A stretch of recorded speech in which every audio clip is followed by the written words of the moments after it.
আজকের আলোচনা বিষয়বস্তু হলো পেরেশানি, দুশ্চিন্তার চিকিৎসা।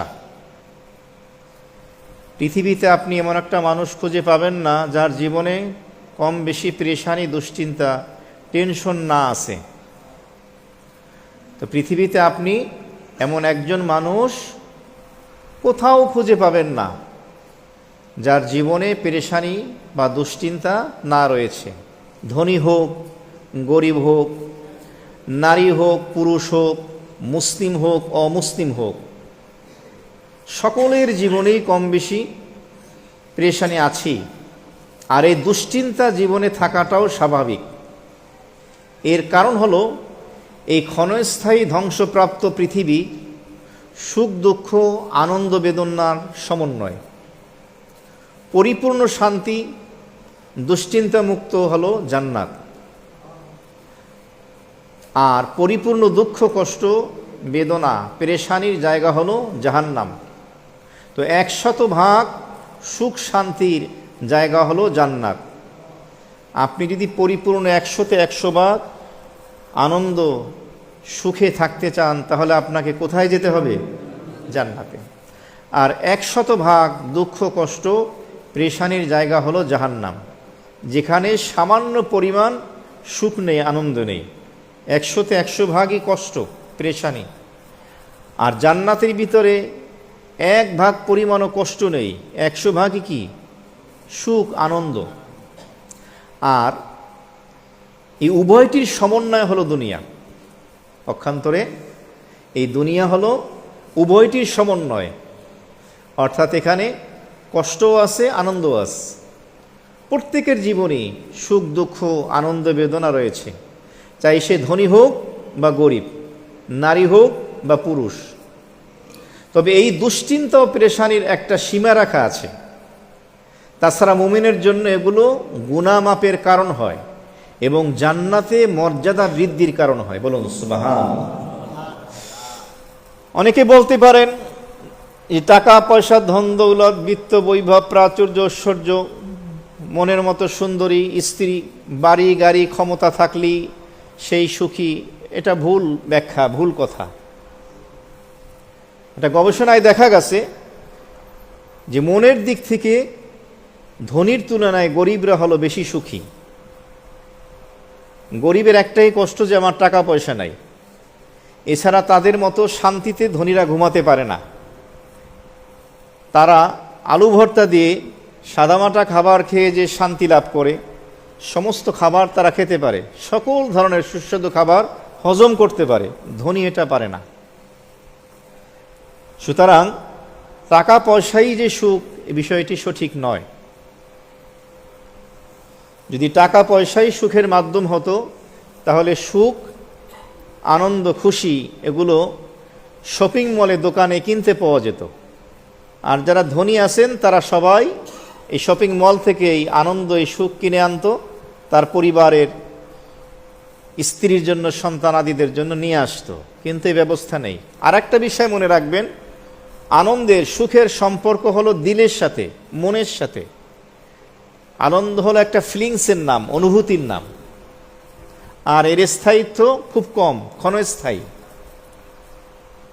আপনার কাছে কোটি কোটি টাকা থাকতে পারে, আপনার ব্যাংক ব্যালেন্স কোটি কোটি টাকায় পরিপূর্ণ হতে পারে, আপনি অসংখ্য বাড়ি গাড়ির মালিক হতে পারেন, ক্ষমতাধর হতে পারেন, কিন্তু এই টাকা পয়সার সাথে সুখের সম্পর্ক না। সুখ বলা হয় অনুভূতিকে। টাকা পয়সা, স্বর্ণ গহনা, ধন দৌলত, বিত্ত বৈভব, প্রাচুর্য, ঐশ্বর্য এগুলো হলো সুখের, আনন্দের মাধ্যম, উপকরণ। এগুলো সুখ না। যেমন আমি উদাহরণ দিই এভাবে, আপনার এক ভাই বিদেশ থাকে বা আপনার এক আত্মীয় বন্ধু বিদেশ থাকে। তো বিদেশ থেকে সে 5 বছর পরে দেশে ফিরতেছে। ফেরার 1 সপ্তাহ আগে আপনাকে ফোন দিল যে আমি তোমার জন্য একটা iPhone 16 বা 16 Pro Max নিয়ে আসতেছি। এই কথাটা শোনার পরে যে আপনার ভিতরে একটা সুখানুভূতি হবে, ফিলিংস, অনুভূতি হবে, এটার নাম সুখ। যখন আপনি প্রথম আপনার শখের একটা জিনিস কিনলেন, ধরে নিলাম মোবাইল ফোন, একটা আইফোনের একটা শখ অনেকেরই থাকে, কিন্তু টাকা সবাই পারে না টাকার অভাবে। এই আইফোনটা যখন কিনতে যান, বক্সটা যখন খোলেন, হাতে যখন নেন, ওই দিন রাত্রে আপনার ঠিকমতো ঘুমও হবে না 2-3 দিন। তো এই যে পাওয়ার পরে, হাতে নেওয়ার পরে যে সুখানুভূতি হয়, ফিলিংস, আত্মিক যে একটা প্রশান্তি, এটার নাম হলো সুখ। কিন্তু এটা স্থায়ী থাকে না, এটা আস্তে আস্তে কমতে থাকে। আপনি বিয়ে করবেন, একটা মেয়েকে দেখেছেন, প্রচণ্ড মাত্রায় আপনার পছন্দ হয়েছে, খুব সুশ্রী, সুন্দরী, রূপসী, জ্ঞানে গুণে বংশীয়, তাকে বিয়ে করার প্রচণ্ড স্পৃহা। আপনি বিবাহ করলেন, বাসর ঘরে গেলেন, এই সময়ের যেটা অনুভূতি, এক একটা সেকেন্ড, মিনিট যাবে, ঘন্টা যাবে, দিন যাবে, সপ্তাহ যাবে, কমতে থাকবে। যে স্ত্রীকে এক নজর দেখার জন্য, টাচ, স্পর্শ করার জন্য আপনি বেকার অস্থির ছিলেন, কয়েক রাত আপনি ঘুমান নাই, কিন্তু সেই সুখ অনুভূতি এখন আর বিদ্যমান নেই, কারণ সুখের স্থায়িত্ব কম। খেয়াল করতে হবে, খুব অল্প সময় এটা। আপনি আপনার স্ত্রীর জন্য 1 ভরি স্বর্ণের একটা গলার হার কিনে যমুনা ফিউচার পার্ক থেকে, বসুন্ধরা সিটি থেকে আপনি ফোন দিলেন যে তোমার জন্য আমি একটা গিফট এনেছি। বাসায় এসে যখন তার সামনে দিলেন, পরও একটু দেখি, সে পাওয়ার পরে, দেখার পরে, গলায় যখন পড়বে, যে একটা আনন্দ অনুভব করবে, এটাই হলো সুখ অনুভূতি। ওই স্বর্ণের গহনা তো সে চাবিয়ে খেতে পারবে না, চিবিয়ে খাওয়ার মতো না। ওইটা পড়ার পরে, দেখার পরে মনের ভিতরে যেটা ফিলিংস, এই অনুভূতি, এটার নাম হলো সুখ। কিন্তু এটা ডে বাই ডে, 2 দিন, 4 দিন, 1 সপ্তাহ, 1 মাস পরে ওই সুখ অনুভূতি আর থাকবে না, পাঞ্চে হয়ে যাবে। কারণ সুখের স্থায়িত্ব খুব কম, এটা মাথায় রাখতে হবে। মুহতারাম হাজিরিন, এই দুনিয়াতে সুখও থাকবে, দুঃখও থাকবে, আনন্দ বেদনা সমন্বয় হলো এই পৃথিবী। এই জন্য কবি বলেন, দরি দুনিয়া কাছে বেগম নাবাসাত, দরি দুনিয়া কাছে বেগম নাবাসাত, আগার বাসাত বনি আদম নাবাসাত। কবি বলেন, ফার্সি একটি কবিতার অংশ, কবি বলেন যে পৃথিবীতে তুমি এমন একটা মানুষ খুঁজে পাবে না, যেই মানুষের জীবনে টেনশন না আছে, পেরেশানি না আছে, দুশ্চিন্তা না আছে, এমন একটা মানুষ তুমি খুঁজে পাবে না। আগার বাসাত বনি আদম নাবাসাত, যদি কাউকে পাও যার জীবনে কোনো পেরেশানি নাই, দুশ্চিন্তা নাই, টেনশন নাই, তাহলে সে বনি আদম না, সে মানুষই না। আগার বাসাত বনি আদম নাবাসাত, টেনশন মুক্ত কাউকে পেলে তুমি ধরে নেবে সেটা মানুষ না, সেটা রোবট। তাহলে মানুষ যদি হয়, তার ভিতরে পেরেশানি থাকবে, স্বাভাবিক। কিন্তু মুমিনের জন্য পেরেশানি, দুশ্চিন্তা, এটাও রহমত, নেয়ামত। যদি আমরা সবর করি, ধৈর্য ধারণ করি, না শুকরিমূলক কথা যদি না বলি, তাহলে এই পেরেশানি, দুশ্চিন্তা, টেনশনের কারণে আল্লাহ তাআলা আপনার আমার জিন্দেগির গুনাহগুলি মাফ করে দেবেন। আল্লাহ তাআলা এর বিনিময়ে আপনাকে আমাকে নেকি দান করবেন। আল্লাহ তাআলা আপনাকে আমাকে জান্নাতে মর্যাদা বাড়িয়ে দেবেন। সুবহানাল্লাহ। মুহতারাম হাজিরিন, আজকে আমরা শুনবো এমন কিছু গুরুত্বপূর্ণ আমল প্রসঙ্গে, যার মাধ্যমে দুশ্চিন্তা, পেরেশানি দূর হয়ে যাবে ইনশাআল্লাহ। এরকম 9-10টি আমল সম্পর্কে আমরা শুনবো, কারণ এই দুশ্চিন্তা এবং পেরেশানির একটা সীমা রাখা আছে। অতিরিক্ত যদি হয়ে যায়, তখন সেক্ষেত্রে মানুষ অনেক সময় স্বাভাবিক থাকতে পারে না, নেক আমল থেকে বিচ্যুত হয়ে যায়, গাফেল হয়ে যায়, এরপরে সে সঠিক রাস্তা থেকে সরে যাওয়ারও সম্ভাবনা থাকে। এই জন্য দুশ্চিন্তা, পেরেশানি থাকবে, তবে সেটা যেন আমাদের সাধ্যের বাহিরে না হয়, আমরা যেন সেটা বহন করতে পারি। আল্লাহ তৌফিক দান করে, বলি আমিন। তাহলে এই দুশ্চিন্তা এবং পেরেশানি দূর করার যে আমলগুলো আমরা বলবো, এর মধ্যে 1 নম্বর আমল হলো আল্লাহ তাআলার উপরে ঈমানকে মজবুত করা, ঈমান এবং নেক আমলকে শক্তভাবে ধরা। কোরআনে কারিমে আল্লাহ বলেন, মান আমিলা সলিহাম মিন যাকারিন আও উনসা ওয়া হুয়া মুমিন। আল্লাহ তাআলা কোরআনে মাজিদে ইরশাদ ফরমান, কোনো নারী এবং পুরুষ যদি ঈমানদার হয় এবং সে যদি নেক আমল করে, আল্লাহ তাআলা বলেন আমি তাকে এক পুত পবিত্র জিন্দিগি তাকে আমি দান করব। সুবহানাল্লাহ। কোরআনের ভাষায় বলা হয়েছে হায়াতান তয়্যিবা, পুত পবিত্র এক প্রশান্তিময় এক জিন্দিগি তাদেরকে দান করব। নবী রাসূলগণ, সাহাবায়ে কেরাম, তাবিন, তাবে তাবিন, আইমা সালফে সালিহিন, মুহাদ্দিসিন, মুফাসসিরিন, বুজুর্গানে দিন যারা আছেন, আল্লাহর ওলিগণ যারা ছিলেন, তারা এমনভাবে ঈমান এবং নেক আমলকে মজবুতভাবে জীবনে আঁকড়ে ধরেছেন যে তাদের জীবন ছিল বাদশাহী জীবন। বাহ্যিক দৃষ্টিকোণ থেকে দুনিয়াতে দেখা গেছে তাদের বাড়ি গাড়ি, টাকা পয়সা, ধন দৌলত, ক্ষমতা ছিল না, কিন্তু এর পরেও তাদেরকে দেখলে মনে হয় বাদশাহী এক জিন্দেগি, কোনো টেনশন নেই। অথচ হয়তো আজকের দুপুরে খাবারও হয়তো খায়নি, অথবা খাবার খেয়েছে আপনার মতো আমার মতো, হয়তো তো ভালো খাবার খায়নি, আলু ভর্তা দিয়ে খেয়েছে, শুকনো রুটি খেয়েছে, কিন্তু বাহির থেকে দেখলে মনে হয় হায়াতান তয়্যিবা, এক পুত পবিত্র জীবনের অধিকারী। তাহলে আল্লাহ তাআলা কোরআনে মাজিদে ঘোষণা করেন ঈমানদার নারী এবং পুরুষ যদি নেক আমল করে, দুইটা জিনিস লাগবে, একটা হলো ঈমান আর একটা হলো আমলে সলেহা, নেক আমল। এই দুইটা জিনিস যদি করে, আল্লাহ তাআলা বলেন তাদেরকে আমি একটি পুত পবিত্র এক জিন্দেগি দান করব। ঈমান এবং আমলের বিনিময়ে হায়াতে তয়্যিবা নসিব হবে। মুসলিম শরীফের হাদিস, হাদিস নম্বর 2999, 2999, আল্লাহর হাবিব ইরশাদ ফরমান, মুমিনের জন্য খুবই আশ্চর্যজনক, তার প্রত্যেক কাজই কল্যাণকর আর মঙ্গলের, আর এই মর্যাদা শুধুমাত্র মুমিনের জন্যই অর্জিত। যদি তার কোনো কল্যাণ অর্জিত হয় তাহলে সে শুকরিয়া আদায় করে, যা তার জন্য ভালো হয়।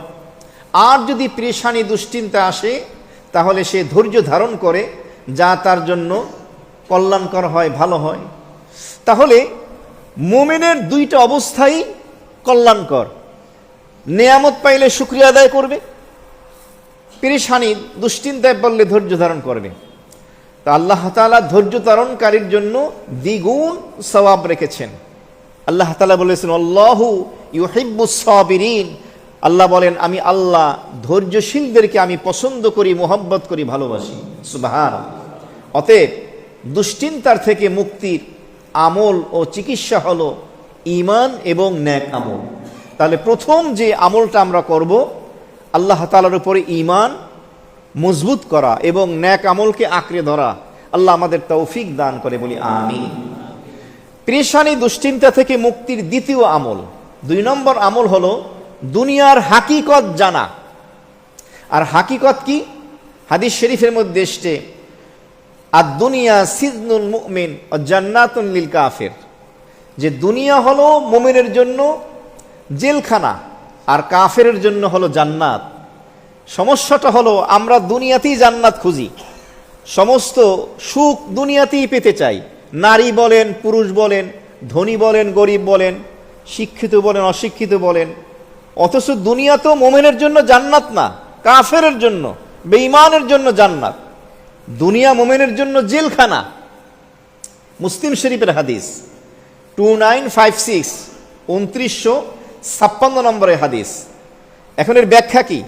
যে জেলখানায় যদি কাউকে ভালো রুম দেওয়া হয়, ভালো মানের খাবার দেওয়া হয়, অন্যান্য প্রয়োজনীয় আসবাবপত্র, উপকরণ, সুযোগ সুবিধা দেওয়া হয়, তো এত কিছু দেওয়া হলেও জেলখানা তো জেলখানাই। আপনি চাবেন জেলখানায় থাকতে? চাবেন না। কেউ কি চাবে জেলখানায় থাকতে? চাইবে না। তো এই জন্য দুনিয়ার হাকিকত আমাদেরকে জানতে হবে। মুমিনের জন্য যেহেতু জেলখানা, যেখানে স্বাধীনতা নেই, পরাধীনতা, মন যা চাইবে তাই করা যাবে না, পক্ষান্তরে কাফেরের জন্য হলো দুনিয়া জান্নাত, মুমিনের জন্য আখেরাতে জান্নাত রয়েছে। সুতরাং মুমিন দুনিয়াতে তার জান্নাত খুঁজবে না, আখেরাতের জন্য ধৈর্যের সাথে নেক আমল করতে থাকবে, যেখানে কোনো পেরেশানি থাকবে না। হাদিস শরীফের মধ্যে এসেছে কিয়ামতের দিন ওই সকল লোক যাদেরকে পৃথিবীতে শান্তিতে রাখা হয়েছে। কোনো বিপদ আপদ যাদের জীবনে আসেনি, যখন তারা ওই সকল লোকদেরকে দেখতে পাবে যাদেরকে আল্লাহ তাআলা দুনিয়াতে বিপদ আপদ দিয়ে পরীক্ষা নিয়েছেন, কিন্তু তার বিনিময়ে কত বড় প্রতিদান তাদেরকে দেওয়া হয়েছে জান্নাতে, তখন তারা বলবে, হায়, আমাদের শরীরকে যদি কেচি দিয়ে কাটা হতো, আজকে আমরাও এই মর্যাদা লাভ করতে পারতাম। অনেক জান্নাতীদের মর্যাদা দেখে সাধারণ জান্নাতীরা আফসোস করবে।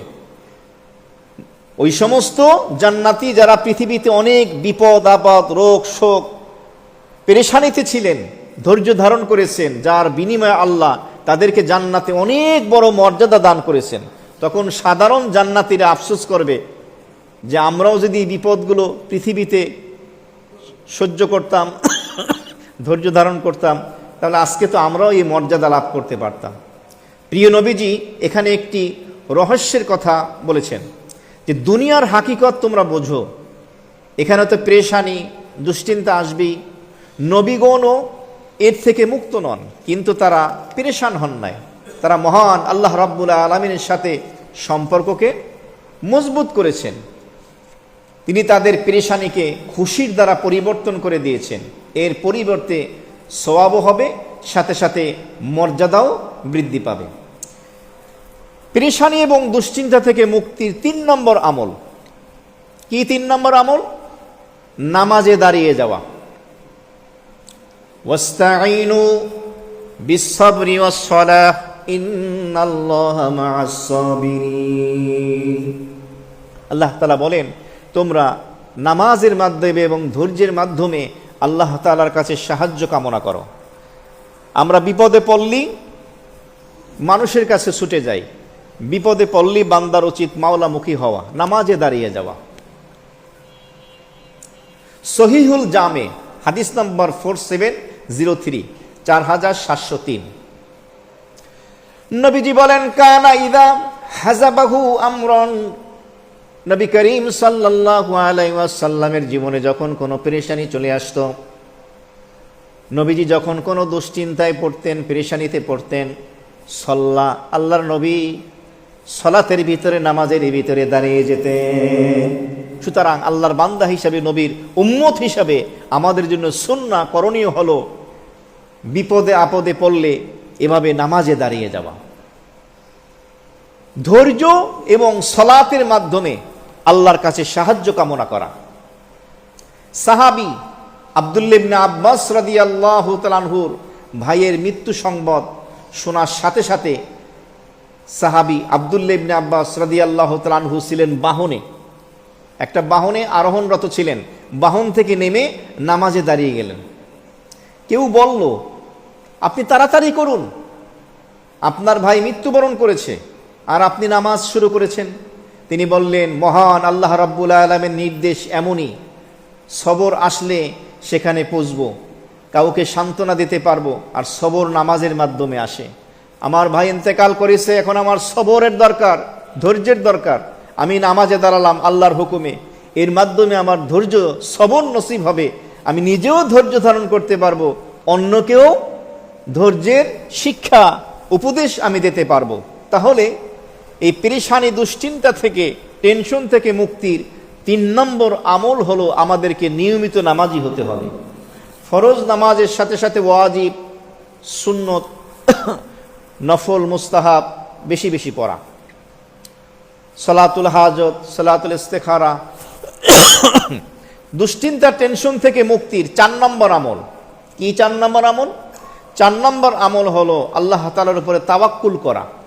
কুরআনে কারীমে আল্লাহ বলেন, ওয়ামাই ইয়াতাওয়াক্কাল আলাল্লাহ ফাহুয়া হাসবু, যেই ব্যক্তি একমাত্র আল্লাহ রাব্বুল আলামিনের উপরে তাওয়াক্কুল করে, নির্ভরশীল হয়, ফাহুয়া হাসবু, আল্লাহ বলেন আমি আল্লাহ তার জন্য যথেষ্ট হয়ে যাই। সুবহানাল্লাহ। কুরআনে কারীমে আল্লাহ বলেন, ওয়াতাওয়াক্কাল আলাল্লাহ ওয়া কাফা বিল্লাহি ওয়াকিলা, তোমরা আল্লাহর উপরে তাওয়াক্কুল করো, নির্ভরশীল হও সর্ব অবস্থায়, কারণ যারা নির্ভরশীল হবে একমাত্র আল্লাহর উপরে, আমার আল্লাহ বলেন আমি আল্লাহ তাদের অভিভাবক হওয়ার জন্য যথেষ্ট হয়ে যাব। সুবহানাল্লাহ। আজকে দেখেন, বড় বড় বিজনেসম্যান, শিল্পপতি, ব্যবসায়ী সকাল থেকে সন্ধ্যা পর্যন্ত কিভাবে পাগলের মতো ছুটতেছে। টাকা পয়সার অভাব নাই, অসংখ্য বাড়ি গাড়ির মালিক, মিল ফ্যাক্টরি গার্মেন্টসের মালিক, এরপরও এক দেশ থেকে আর এক দেশে পাগলের মতো ছুটতেছে। অথচ একটা মানুষের চলার জন্য বেশি কিছু লাগে না। একটা মানুষের পেট আর কতটুকু খাবার লাগে, সামান্য খেলেই পেট ভরে যায়, কিন্তু তার দৌড়ঝাঁপ আর কমে না, পেরেশানি আর কমে না। আল্লাহর উপরে তাওয়াক্কুল করা চাই। এই জন্য হাদিস শরীফের মধ্যে এসেছে, রাসূল করিম সাল্লাল্লাহু আলাইহি ওয়াসাল্লাম ইরশাদ ফরমান, তোমরা যদি আল্লাহ তাআলার উপরে তাওয়াক্কুল করতে, পাখি যেমন তাওয়াক্কুল করে সকালবেলা ঘর থেকে বের হয়, খালি পেটে বের হয়, পেটকে পরিপূর্ণ করে তার বাসায় ফিরে আসে, তোমরা যদি এভাবে তাওয়াক্কুল করতে, লা রাযাকাকুম, আল্লাহ তাআলা অবশ্যই তোমাদেরকে পর্যাপ্ত পরিমাণের সম্মানজনক রিজিকের ব্যবস্থা করে দিতেন। সুবহানাল্লাহ। একটা পাখি বের হয়, পাখি কোন অফিসে চাকরি করে, কিসের ব্যবসা করে, তার তো কিছুই নাই। এক একটা হাতি কি পরিমাণে খায়, এক একটা তিমি মাছ টনকে টন খাবার খায়, রিজিক দেন কে? তাওয়াক্কুল আল্লাহর উপরে করা চাই। তাহলে 4 নম্বর আমল হলো পেরেশানি থেকে বাঁচার জন্য আল্লাহর উপরে তাওয়াক্কুল, নির্ভরশীল হওয়া। নিজের যোগ্যতা অনুযায়ী চেষ্টা করতে হবে। হাতের উপরে হাত রেখে বসে থাকার নাম তাওয়াক্কুল না। অনেকে তাওয়াক্কুলের ব্যাখ্যা ভুল বুঝে, কোনো কাজ কাম করেন আল্লাহ খাওয়াইবে না। আপনি ব্যবসা পারেন, চাকরি যাই পারেন, আপনাকে করতে হবে যোগ্যতা অনুযায়ী, এরপর আল্লাহর কাছে দোয়া করতে হবে। রিজিক দেবেন কে? আল্লাহ। তাওয়াক্কুল থাকতে হবে আল্লাহর উপরে। 5 নম্বর যেই আমলের মাধ্যমে পেরেশানি দুশ্চিন্তা আল্লাহ দূর করবেন, আখেরাতের ফিকির।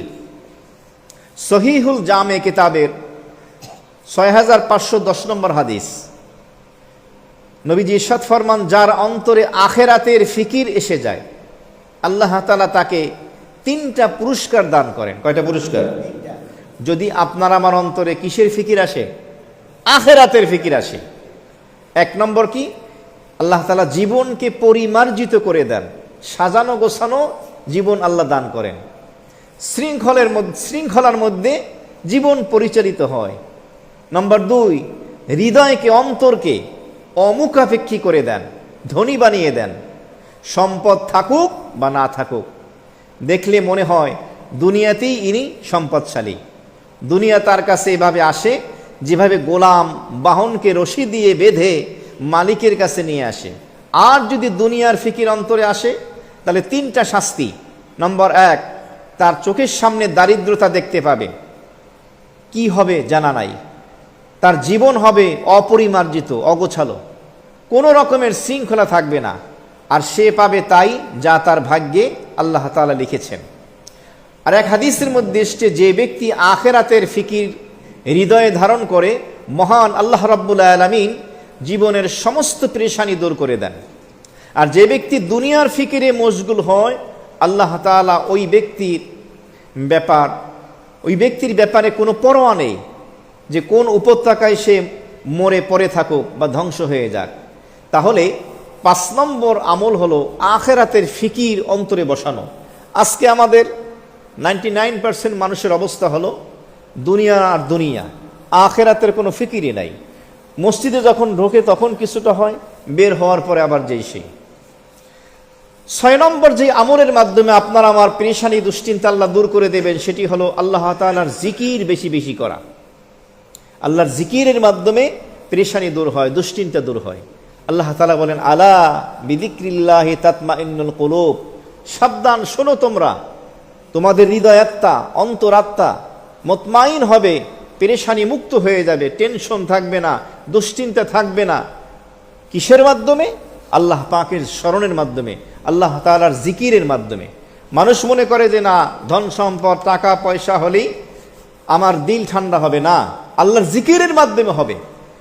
কোরআনে কারিমে এবং হাদিস শরীফে যে তাসবিহাতগুলো, আসকারগুলো, জিকিরগুলো রয়েছে, এগুলো নিয়মিত করা, কোরআনে কারিমের তেলাওয়াত করা, হাদিসের দোয়াগুলো পড়া, দোয়ায়ে মাসনুন যেগুলো আছে, ঘরে ঢোকা প্রবেশ করা, বের হওয়া, বাথরুমে ঢোকা বের হওয়া, খাওয়া ঘুমানো, মসজিদে ঢোকা বের হওয়া, দৈনন্দিন জীবনের যে মাসনুন নবীজির পবিত্র জবান নিঃসৃত যে দোয়াগুলো আছে, এগুলোর আমল করা এবং উঠতে বসতে জিকির করা। সমতল ভূমিতে আসি তো লা ইলাহা ইল্লাল্লাহ, উপরের দিকে সিঁড়ি বেয়ে লিফটে উঠতেছেন আল্লাহু আকবার, নিচের দিকে নামতেছেন তো সুবহানাল্লাহ। এরপরে তাসবিহ আছে সুবহানাল্লাহ, আলহামদুলিল্লাহ, লা ইলাহা ইল্লাল্লাহ, আল্লাহু আকবার, লা হাওলা ওয়ালা কুওয়াতা ইল্লা বিল্লাহ, আল্লাহু আল্লাহু রাব্বি লা উশরিকু বিহি শাইয়া, লা ইলাহা ইল্লা আনতা সুবহানাকা ইন্নী কুনতু মিনাজ জালিমিন, আস্তাগফিরুল্লাহ ওয়া আতুবু ইলাই, আল্লাহুম্মা সাল্লি আলা মুহাম্মদ, ইস্তিগফার, দুরূদ শরীফ বেশি বেশি পড়া। তো এই সমস্ত জিকির আজকারের মাধ্যমে আল্লাহ তাআলা আপনার আমার জীবনের পেরেশানি দুশ্চিন্তা দূর করে দেবেন। 7 নম্বর আমল, যে আমলের মাধ্যমে আমাদের জীবনের টেনশন পেরেশানি দূর হবে, সে আমলটি কি? আম্বিয়ায়ে কিরাম এবং সালেহিনদের জীবনের নমুনা বানানো। নবী রসুল 1,24,000 পয়গম্বর, সাহাবায়ে কিরাম, আউলিয়ায়ে কিরাম যারা আছেন তাদের জীবনী পড়া এবং তাদের জীবনের নমুনা নিজের জীবনে বানানো, তারা তাদের জীবনটা কিভাবে কাটিয়েছেন। আসলে আমাদের আসল ঠিকানা আমরা তো মনে করি দুনিয়া না, আসল ঠিকানা তো কবরস্থান। একজন ফকির নিঃস্ব মানুষ যেই কাপড় পরে, কাফনের কাপড় পরে কবরস্থানে যেই মাটিতে শুয়ে থাকবে, পৃথিবীর সর্বোচ্চ ধনী ব্যক্তির সেই একই হালাত, একই অবস্থা হবে। তো আমাদের শেষ ঠিকানা, আসল ঠিকানা হলো মাকবারা, হলো কবরস্থান। এইটা মনে রাখা যে আল্লাহ তাআলার প্রিয় বান্দারা তাদের জীবনটা কিভাবে কাটিয়েছে। জামে তিরমিজি, সুনানে তিরমিজির হাদিস,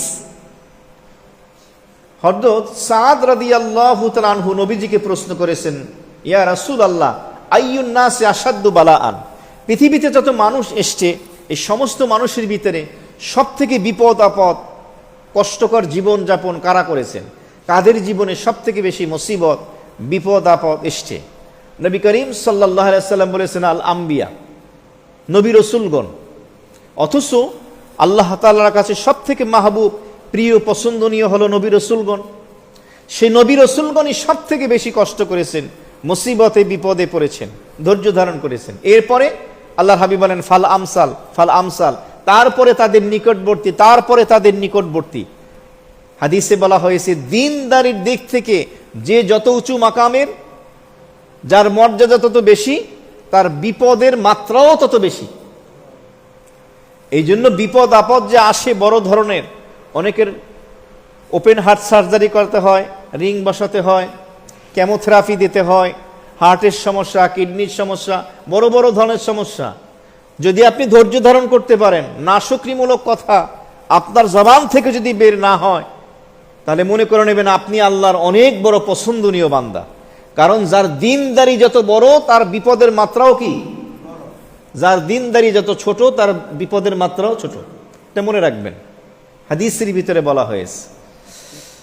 শর্ত হলো ধৈর্য ধারণ করা, নাশকরিমূলক কথা না বলা।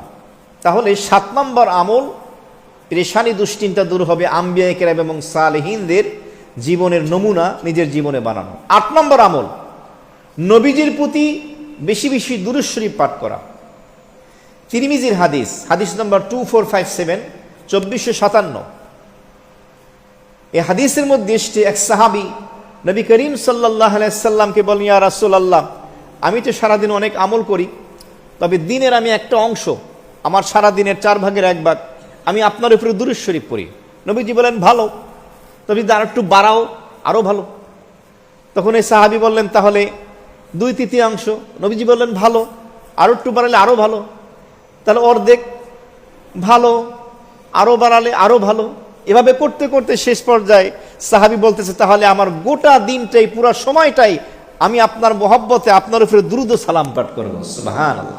এই কথা যখন ওই সাহাবী বললেন, তখন নবীজি বললেন ইজান তুকফা হাম্মুকা, তখন আল্লাহ পাক তোমার এই আমলের কারণে তোমার জিন্দেগীর সমস্ত টেনশন, সমস্ত পেরেশানি এবং দুশ্চিন্তা আল্লাহ দূর করে দেবে। এই দুরূদের আমল তোমার পেরেশানি দূর করার জন্য এনাফ, যথেষ্ট হয়ে যাবে। ওয়ুগফারু লাকা যামবুক, এবং আল্লাহ এর বিনিময়ে তোমার তামাম জিন্দেগীর সমস্ত গুনাহ মাফ করে দেবে। সুবহানাল্লাহ। তাহলে আমরা 8 নম্বর যেই আমলটি করব পেরেশানি থেকে মুক্ত থাকার জন্য, নবীজির শানে বেশি বেশি দুরূদ ও সালাম পাঠ করা। হাদিস শরীফে বর্ণিত যে কোনো দুরূদ পড়া যেতে পারে। 9 নম্বর আমল, যে আমলের মাধ্যমে পেরেশানি দুশ্চিন্তা দূর হবে, সেটি কি? মৃত্যুকে বেশি বেশি স্মরণ করা। হাদিস সহিহুল জামে 1211 1211 নম্বর হাদিস। আল্লাহ নবী বলেন আকসিরুহা লাজিমিল লাজ্জাত আকসিরুহা জিমিল লাজ্জাতিল মাউত। আল্লাহর হাবিব বলেন আকসিরুহা আকসিরু যিকরাহা জিমিল লাজ্জাতিল মাউত।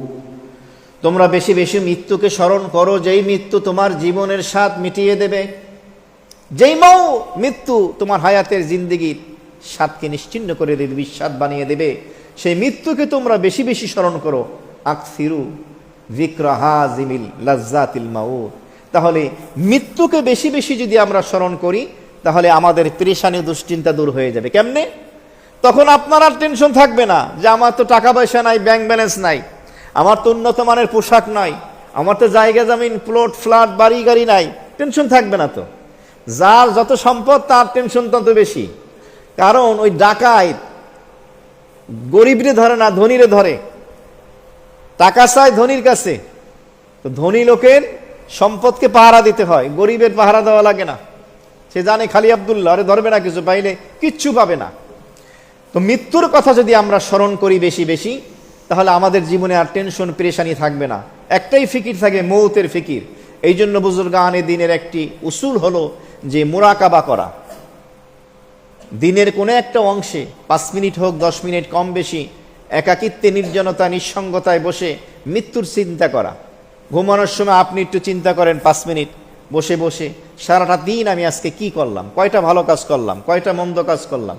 এখন যদি মালাকুল মউত এসে আমার জানটা কবজ করে, এরপরে আমার ফ্যামিলির লোক কান্নাকাটি করবে, বিবি বাচ্চা কাঁদবে, মসজিদে চলে যাবে, মুয়াজ্জিন সাহেব এলান করবে, আমার জন্য কাফনের কাপড় কিনতে দোকানে যাবে, কেউ কবরস্থানে যাবে কবর খনন করার জন্য, আমাকে গরম পানি বড়ই পাতা দিয়ে গোসল দেবে, কাফনের কাপড় পরাবে, এরপরে ইমাম সাহেব 4 তাকবীর দিয়ে আমার জানাজা পড়াবে, আমার জানাজা নিয়ে আমাকে কবরস্থানে নিয়ে যাওয়া হবে, কবরে আমাকে রাখা হবে, বিসমিল্লাহি ওয়া আলা সুন্নতি ওয়া আলা মিল্লাতি রাসূলিল্লাহ বলে রেখে দেবে। এরপরে আমাকে মাটি দিয়ে হাত ঝেড়ে তারা চলে আসবে। আমার এই বাড়ি গাড়ি মিল ফ্যাক্টরি বিবি বাচ্চা সব কিছু রেখে আমি একাকী এভাবে কবরে শুয়ে থাকবো। মৃত্যুর কথা চিন্তা করলে এমনি পেরেশানি সব দূর হয়ে যাবে। 10 নম্বর আমল, যে আমলের মাধ্যমে পেরেশানি দূর হবে, আর 2টা আছে। সেটি কি? জিহাদ। জিহাদ সহিহুল জামে হাদিস নম্বর 4063। তো জিহাদ হলো জীবনে অপরিহার্য। বলা হয়েছে জিহাদকে জীবনে অপরিহার্য করে নাও, এর মাধ্যমে আল্লাহ তাআলা পেরেশানি দুশ্চিন্তা দূর করে দেন জিহাদের মাধ্যমে। এক তো হলো নিজের নফসের সাথে জিহাদ করা। আপনার আমার যে মন্দ নফস আছে, কোনো অন্যায় গুনাহের কাজ করার জন্য আগ্রহ তৈরি করে বলে কাজটা করো, তখন তার বিরোধিতা করা, এটা একটা জিহাদ। আর একটা হলো সুযোগ হলে নিজের জান এবং মাল নিয়ে আল্লাহর দ্বীনকে তার জমিনে জিন্দা করার জন্য রণাঙ্গনে বের হওয়া। তো এর মাধ্যমেও মানুষের জীবনের পেরেশানি দূর হয়ে যায়। কারণ জিহাদের ময়দানে যাব, আমি তো আর ফিরে নাও আসতে পারি, শহীদ হতে পারি, অটোমেটিক পেরেশানি দূর হয়ে যাবে। 11 নম্বর আজকের সর্বশেষ আমল, যে আমলের মাধ্যমে দুশ্চিন্তা এবং পেরেশানি দূর হবে, সেটি হলো বেশি বেশি ইস্তেগফার করা। আস্তাগফিরুল্লাহ ওয়া আতুবু ইলাইহি। সময় পেলেই করবেন। বেশি বেশি ইস্তেগফার পড়লে পেরেশানি দূর হয়। ইস্তেগফারের অনেক উপকারিতা, অনেক ফায়দা। রিজিকে বরকত হয়, ইতমিনানের জিন্দেগি নসিব হয়। এবং ইস্তেগফারের মধ্যে একটা ইস্তেগফার আছে সাইয়্যিদুল ইস্তেগফার। হাদিস শরীফে এসেছে, নবীজি বলেন, কোনো ব্যক্তি ইয়াকিন বিশ্বাসের সাথে যদি ফজরের সালাতের পরে সকালে একবার সাইয়্যিদুল ইস্তেগফার পড়ে, মাগরিবের আগে ইন্তেকাল হলে আল্লাহ তাকে জান্নাত দান করবেন। মাগরিবের পরে একবার পড়লে পরের দিন ফজরের আগে ইন্তেকাল করলে আল্লাহ তাকে জান্নাত দান করবেন। সেটা হলো আল্লাহুম্মা আনতা রাব্বি লা ইলাহা ইল্লা আনতা খালাকতানি ওয়া আনা আবুদুকা ওয়া আনা আলা আহদিকা ওয়া আতিকা মাসতাতাতু আউযু বিকা মিন শাররি মা সানাতু ওয়া আবু লাকা বিনি'মাতিকা আলাইয়া ওয়া আবু লাকা বিযামমি ফাগফিরলি ফা ইন্নাহু লা ইয়াগফিরুদ দুনুবা ইল্লা আনতা। আমার লেখা যে নামাজের কিতাব, সেখানে দেওয়া আছে আরবি এবং বাংলা উচ্চারণ সহকারে। আমলের ইচ্ছে থাকলে দেখে পড়তে পারবেন। এই সাইয়্যিদুল ইস্তেগফার বিশেষ করে সকাল এবং সন্ধ্যায় একবার করে পড়া চাই। ইস্তেগফারের আমল বেশি বেশি করা যত সুযোগ হয়। কোরআন ও হাদিসের আলোকে আমল গড়া, জীবনটাকে গড়া চাই। তো মুসলিম শরীফের হাদিস আগারুল মুজানি রাদিয়াল্লাহু তাআলা আনহু থেকে বর্ণিত, নবী বলেন, ইয়া আইয়ুহান নাস তুবু ইলাল্লাহ ফা ইন্নী আতুবু ইলাইহি ফিল ইয়াউমি মিয়াতা মাররা আও কামা ক্বালা সাল্লাতু ওয়াসসালাম।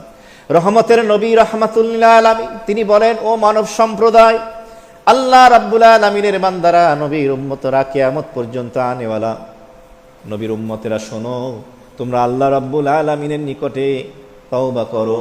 ফা ইন্নী আতুবু ইলাইহি ফিল ইয়াউমি মিয়াতা মাররা, আমি আল্লাহর নবী প্রতিদিন আল্লাহ তাআলার কাছে 100 বার তওবা করি। 1,24,000 পয়গম্বর, সমস্ত নবী রাসূল মাসুম নিষ্পাপ, তাদের কোনো গুনাহ নাই। এই সমস্ত নবীদের সর্দার, সর্বশ্রেষ্ঠ নবী ও রাসূল মুহাম্মদুর রাসূলুল্লাহ সাল্লাল্লাহু আলাইহি ওয়াসাল্লাম, আমাদের প্রিয় হাবিব যদি প্রতিদিন 100 বার তওবা করেন, আমাদের কি পরিমাণ করা দরকার? প্রত্যেক নামাজের আগে পরে চাইলে 100 বার করতে পারি, অথবা সকাল সন্ধ্যায়, ফজর মাগরিবের পর 100 বার, অথবা রাত দিন 24 ঘন্টায় কমপক্ষে 100 বার প্রতিদিন করব, বলেন ইনশাআল্লাহ। ছোট্ট করে আস্তাগফিরুল্লাহ ওয়া আতুবু ইলাইহি, ছোট্ট করে তওবা এবং ইস্তিগফার, অথবা আস্তাগফিরুল্লাহাল্লাযী লা ইলাহা ইল্লা হুয়াল হাইয়ুল কাইয়্যুম, যেভাবে পারেন। তো কোরআন ও হাদিসের আলোকে আমাদের আমল করতে হবে। আল্লাহ তাআলা পেরেশানি দূর করবেন। মনে রাখতে হবে, এর দ্বারা গুনাহ মাফ হবে, মর্যাদা বৃদ্ধি পাবে যদি আমরা ধৈর্য ধারণ করি। তো আসুন, আমরা যে আজকের এই 11টি আমল সম্পর্কে আলোচনা শুনলাম, এক কথায় আমি 11টা আমল আপনাদেরকে শুনিয়ে দিচ্ছি, যে 11 আমলের মাধ্যমে আল্লাহ পাক আপনার আমার জিন্দিগির যত পেরেশানি আছে, দুশ্চিন্তা আছে, টেনশন আছে, দূর করে দেবেন। 1 নম্বর আমল, আল্লাহর উপর ঈমানটাকে মজবুত করতে হবে, নেক আমলটাকে আঁকড়ে ধরতে হবে, বলেন ইনশাআল্লাহ। নম্বর 2, দুনিয়ার হাকিকত বুঝতে হবে। দুনিয়া মুমিনের জন্য জেলখানা, কাফেরের জন্য জান্নাত। সুতরাং দুনিয়াতে জান্নাত খুঁজলে আপনি ভুলের মধ্যে আছেন। আমাদের মনে রাখতে হবে দুনিয়ার হাকিকতটা কি। নম্বর 3, নামাজে দাঁড়াতে হবে। বিপদ আপদে পড়লে নামাজে দাঁড়িয়ে যাওয়া, এমনিভাবে নামাজের প্রতি যত্নবান হওয়া। নম্বর 4, আল্লাহ তাআলার উপরে সর্ব অবস্থা তাওয়াক্কুল, নির্ভরশীল হওয়া। নিজের যৌবনের উপরে না, ক্ষমতার উপরে না, টাকার উপরে, সম্পদের উপরে না, সৌন্দর্যের উপরে না, আল্লাহর উপরে তাওয়াক্কুল। 5 নম্বরে হলো আখিরাতের ফিকির নিজের অন্তরে বসাতে হবে। যা কিছুই করি, দোকানে, অফিসে, যেখানেই থাকি, আখিরাতের ফিকির থাকবে। ঘরে বসে কথা বলছেন, বন্ধু বান্ধবের সাথে আড্ডা দিচ্ছেন, আখিরাত নিয়ে আলোচনা, আখিরাতের ফিকির, আমার আখিরাত কিভাবে আমি সুন্দর করতে পারি। নম্বর 6, আল্লাহ তাআলার জিকির বেশি বেশি করতে হবে। কোরআন হাদিসের জিকিরগুলো করতে হবে, তাসবিহগুলো বেশি বেশি উঠতে বসতে পড়তে হবে, কোরআন তেলাওয়াত বেশি বেশি করতে হবে। নম্বর 7, আম্বিয়ায়ে কেরাম, সালেহীন যারা আছেন, তাদের জীবনের নমুনা নিজের জীবনে বানাতে হবে। নম্বর 8, নবীজির প্রতি বেশি বেশি দুরুদ সালাম, মোহাব্বত ভরা হৃদয় নিয়ে পড়তে হবে। নম্বর 9, মৃত্যুকে বেশি বেশি স্মরণ করতে হবে। নম্বর 10, আল্লাহর জন্য, আল্লাহকে সন্তুষ্ট করার জন্য জান এবং মাল নিয়ে আল্লাহর রাস্তায় জিহাদ করতে হবে। সুযোগ হলে হাতছাড়া না করা, বাতিলের বিরুদ্ধে দাঁড়ানো, হকের পক্ষে দাঁড়ানো এবং নফসের সাথে জিহাদ করা। আর 11 নম্বরে হলো বেশি বেশি ইস্তেগফার করা। মুহতারাম হাজিরিন, আজকে আমরা স্বল্প পরিসরে এই 11টি কোরআন ও হাদিসের আলোকে আমল সম্পর্কে শুনলাম, যে 11টি আমলের মাধ্যমে সকল দুশ্চিন্তা, পেরেশানি দূর করে দেবেন কি আল্লাহ। আল্লাহ আমাদের স্মরণ রেখে আমল করার তৌফিক দান করেন। অনেকেই দোয়া চেয়েছেন, মরহুম শাহিদ সাহেবের জন্য দোয়া হয়েছে, আর এক ভাই দোয়া চেয়েছেন এক বন্ধুর জন্য। আলহামদুলিল্লাহি রাব্বিল আলামিন। রব্বানা যালামনা আনফুসানা ওয়া ইল্লাম তাগফির লানা ওয়া তারহামনা লানাকুনান্না মিনাল খাসিরিন। আল্লাহুম্মা রাব্বানা আতিনা ফিদ দুনিয়া হাসানাতাও ওয়া ফিল আখিরাতি হাসানাহ ওয়া কিনা আযাবান নার। ربنا لا تزغ قلوبنا بعد إذ هديتنا وهب لنا من لدنك رحمة إنك أنت الوهاب. ربنا هب لنا من أزواجنا وذرياتنا قرة أعين واجعلنا للمتقين إماما. اللهم حاسبنا حسابا يسيرا اللهم أجرنا من النار. اللهم إنا نعوذ بك من غضبك والنار نسألك رضاك والجنة. رب ارحمهما كما ربياني صغيرا. اللهم بارك لنا في رجب وشعبان وبلغنا رمضان. بسم الله على ديني ونفسي وولدي وأهلي ومالي মহিয়ান গরিয়ান সর্বশক্তিমান মাওলা আহকামুল হাকিমিন মুহসিন আজম ইয়া রাব্বুল আলামিন, হায়াতের মালিক, মওতের মালিক, বিদিক সম্মানের মালিক, কুল কায়নাতের খালেক ও মালিক, সমস্ত মাখলুকাতের স্রষ্টা আল্লাহ। রমাজানের পূর্বের মাস শাবান মাসে এশার সালাতের পরে রহমত ও বরকতের ঘরে বসে কোরআন ও হাদিসের আলোকে দিয়ে একটি কথা বলে এবং শুনে আমরা কিছু গুনাহগার বান্দা, এতিম নবীর এতিম উম্মত, আল্লাহ খালি হাত দুইখানা ফকিরের মতো মিসকিনের মতো বাড়াইয়া দিয়া তোমার রহমতের মাগফিরাতের সীমাহীন দরিয়ার দিকে তাকাইয়া মালিক হাত দুইখানা বাড়াইয়া দিলাম। মাওলা মেহেরবানি করে আমাদের সকলের তামাম জিন্দেগির ছোট বড় গুনাহগুলি মাফ করে দাও। আল্লাহ আমাদের তাওবাকে তাওবায়ে নসুহা হিসাবে কবুল করে আমলনামায় গুনাহগুলি নেকির দ্বারা পরিবর্তন করে দাও। নেক আমল যা কিছু করার তৌফিক দিয়েছো ভবিষ্যতে দেবা, মেহেরবানি করে কবুল ও মঞ্জুর ফরমাও। এই দুনিয়া থাকার জায়গা না, কেউ থাকতে পারে না, পারবেও না। আল্লাহ এটাই চির সত্য, ধ্রুব সত্য। মালিক আমাদেরকে মেহেরবানি করে আল্লাহ আখিরাতমুখী জীবন গঠন করার তৌফিক দান করে দাও। পৃথিবীর শুরু থেকে আজ অব্দি যত মুমিন মুমিনাত, মুসলিম মুসলিমাত, অন্ধকার কবরবাসী, খাস করে আমাদের আত্মীয় স্বজন মুরব্বী যারা দুনিয়া থেকে চলে গেছে, খাস করে মালিক যারা হাত উঠাইলাম, কার বাবা মা, কলিজার টুকরা সন্তান, ছেলে মেয়ে, ভাই বোন, দাদা দাদি, নানা নানি, শ্বশুর শাশুড়ি, বন্ধু বান্ধব, পাড়া প্রতিবেশী চিরবিদায় নিয়ে অন্ধকার কবরে শুয়ে আছে আল্লাহ। মরহুম শাহিদ সাহেবের জন্য দোয়া চাওয়া হয়। সিয়াম নামে এক যুবক, তারা আত্মীয়ের জন্য দোয়া চেয়েছে। আল্লাহ আমরা যারা হাত উঠাইলে আমাদের আত্মীয় স্বজন মুরব্বী যারা কবরবাসী হয়ে গেছে, মেহেরবানি করে মালিক তুমি সকলকে মাফ করে দাও, মাগফিরাতের ফয়সালা করে দাও, সকলের জন্য জান্নাতের ফয়সালা করে দাও। আমাদের মধ্যে জীবিত মৃত নারী পুরুষ ছোট বড় উপস্থিত অনুপস্থিত সকলকে তুমি মাফ করে দাও। আমাদের হায়াতে রিজিকে পরিবার বিবি বাচ্চা আমলের ভিতরে বরকত দান করে দাও। আল্লাহ আমাদের দিলের সমস্ত নেক দোয়াগুলি তুমি কবুল করে নাও।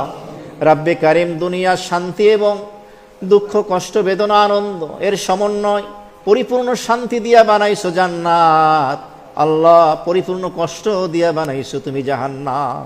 আমাদেরকে মেহেরবানি করে জাহান্নাম থেকে নাজাত দান করে দিও, আর ওই সুখে পরিপূর্ণ জান্নাতের মালিক বানাইয়া দিও। দুনিয়ার সুখ দুঃখ আনন্দ বেদনার সমন্বয় বানাইস, এখানে দুইটাই পাওয়া যাবে। আল্লাহ আমাদেরকে দুনিয়ার হাকিকত সঠিকভাবে বোঝার, অনুধাবন করার বা আমল করার তৌফিক দান করে দাও। কাফেরের জন্য দুনিয়া জান্নাত, মুমিনের জন্য জেলখানা, কারাগার। আল্লাহ এই কথাটা সর্বদা স্মরণ রেখে আমাদেরকে জীবন চলার পথে সবক গ্রহণ করার তৌফিক দান করে দাও। রাব্বে কারিম আমরা যারা হাত উঠাইলাম আমাদের দিলের সমস্ত নেক দোয়াগুলি তুমি কবুল ও মঞ্জুর ফরমাও। জীবনে পেরেশানি দুশ্চিন্তা টেনশন থাকবে স্বাভাবিক, আল্লাহ আমাদেরকে ধৈর্য ধারণ করার তৌফিক দান করে দিও। সকল বিপদ আপদ পেরেশানিতে আমাদেরকে ধৈর্যের সাথে উত্তীর্ণ হওয়ার তৌফিক তুমি দান করে দিও। আল্লাহ তোমার যেই যে বান্দারা যেই যে উদ্দেশ্যে দোয়া চেয়েছে, তুমি আলিমুম বিদাতিস সুদূর, আলিমুল গায়ব, সকলের সমস্ত নেক দোয়াগুলো কবুল ও মঞ্জুর ফরমাও। তোমার অনেক বান্দা বান্দি আছে, অনেক মা আছে, অনেক বোন আছে, অনেক ভাই আছে, বাবারা আছে, মনের ভিতরে অনেক কষ্ট দুঃখ বেদনা, পারিবারিক সাংসারিক অর্থনৈতিক বিভিন্ন দিক থেকে কষ্টে পেরেশানিতে আছে। আল্লাহ মেহেরবানি করে তাদেরকে তুমি ধৈর্য ধারণ করার তৌফিক দাও। সকল পেরেশানি দুশ্চিন্তা থেকে নাজাতের ব্যবস্থা করে দাও। আমরা মানুষ অনেক বড় দুর্বল, সৃষ্টিগতভাবে আমরা দুর্বল। আল্লাহ আমরা ভালো থাকলে তোমরা সহজে ডাকতে পারি, বিপদ আপদ পেরেশানিতে আল্লাহ আমাদের কষ্ট হয়ে যায়। আল্লাহ ওই পেরেশানির কষ্টটাকে, নেয়ামতটাকে সুখের, নিশ্চিন্ত হওয়ার, ইতমিনানের, শান্তির নেয়ামত দ্বারা তুমি আমাদেরকে পরিবর্তন করে দাও। সুবহান রাব্বিকা রাব্বিল ইজ্জাতি আম্মা ইয়াসিফুন ওয়া সালামুন আলাল মুরসালিন আলহামদুলিল্লাহি রাব্বিল আলামিন। মালিক শাবান মাসে অবস্থান করতেছি, সামনে আসতেছে সেই কাঙ্ক্ষিত মাহে রমাদান। আমাদের সুস্থ রেখে রমজান লাভ করতে পারি তৌফিক দান করে দিও। সুস্থ রেখে এক মাস রমজানের সিয়াম সাধনা, 5 ওয়াক্ত নামাজ, তারাবির সালাত, কোরআন তেলাওয়াত, জিকির, আজকার, দুরূদ, ইস্তিগফার, দান সদকা, যাকাত থেকে শুরু করে সকল নেক আমলগুলো আমাদের করার তৌফিক দান করে দিও। সাল্লাল্লাহু তাআলা আলা খায়রি খালকিহি মুহাম্মাদি ওয়া আলা আলিহি ওয়া আহলি বাইতিহি ওয়া আসহাবিহি আজমাইন। সুবহান রাব্বিকা রাব্বিল ইজ্জাতি আম্মা ইয়াসিফুন ওয়া সালামুন আলাল মুরসালিন আলহামদুলিল্লাহি রাব্বিল আলামিন। মালিক একদিন মালাকুল মউত হাজির হয়ে যাবে আমাদের জান কবজের জন্য। দুনিয়া থেকে চলে যেতে হবে, দাড়ি চুল পেকে গেছে, দৃষ্টি শক্তি দুর্বল হয়ে গেছে। আল্লাহ মেহেরবানি করে আমাদের তোমার খাঁটি বান্দা, তোমার হাবিবের খাঁটি উম্মত, আশেক দেওয়ানা বানাইয়া আল্লাহ শাহাদতের পেয়ালার তামান্না হৃদয় ধারণ করাইয়া আমাদের সকলের জবানে শেষ মুহূর্তে তুমি মধুর কালেমা জারি করে দিও। ওয়াজআল আখিরা কালিমাতিনা